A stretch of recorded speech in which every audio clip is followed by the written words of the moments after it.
যশোরে বেড়েছে সব ধরনের সবজির দাম। সপ্তাহের ব্যবধানে প্রকারভেদে প্রতি কেজি সবজিতে বেড়েছে ৫ থেকে ১০ টাকা পর্যন্ত। এ নিয়ে আরো বিস্তারিত জানাতে শহরের বড় বাজার থেকে যুক্ত হয়েছেন সহকর্মী রিপন হোসেন। রিপন, সবজির দাম বাড়ার কারণে বিক্রেতারা কি বলছেন?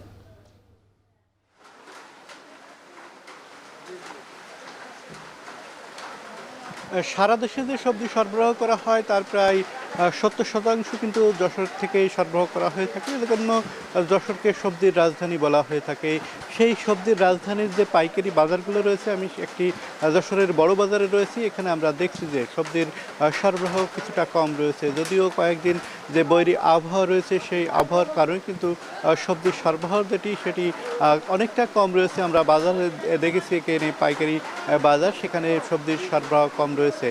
তবে দাম কিছুটা বৃদ্ধি পেয়েছে। যারা ব্যবসায়ী রয়েছেন বলছেন যে সরবরাহ কম থাকার কারণে দাম বৃদ্ধি পেয়েছে। আমরা দেখেছি এই বাজারে আজকে বেগুন বিক্রি হচ্ছে ৬৫ টাকা প্রতি কেজি, টমেটো বিক্রি হচ্ছে ৯০ টাকা, কাঁচাকলা বিক্রি হচ্ছে ৪০ টাকা, পেঁপে বিক্রি হচ্ছে ৩০ টাকা এবং অন্যান্য যে সবজি রয়েছে বিশেষ করে পুঁই শাক বিক্রি হচ্ছে ২০ টাকা, করলা বিক্রি হচ্ছে ২০ টাকা থেকে ৪০ টাকা পর্যন্ত। অর্থাৎ প্রকারভেদে ছোট যে করলাগুলো রয়েছে সেটি বিক্রি হচ্ছে ৪০ টাকা, বড় যে করলা সেটি ২০ টাকা বিক্রি হচ্ছে।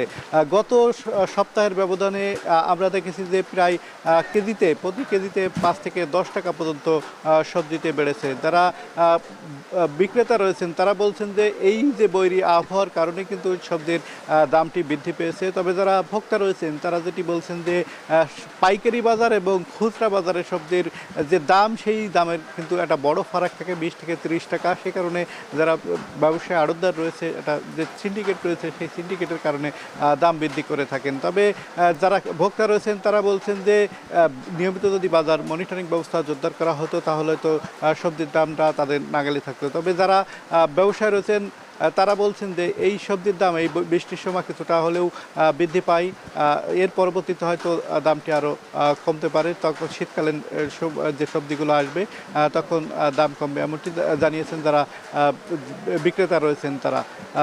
কৃষি কর্মকর্তারা বলছেন যে এই যে বৃষ্টি হচ্ছে, বৃষ্টিতে কিছুটা হলেও যে সবজিগুলো রয়েছে নিচু যে জমির যে সবজিগুলো রয়েছে সেই সবজিটা কিছুটা ক্ষতিগ্রস্ত হয়েছেন।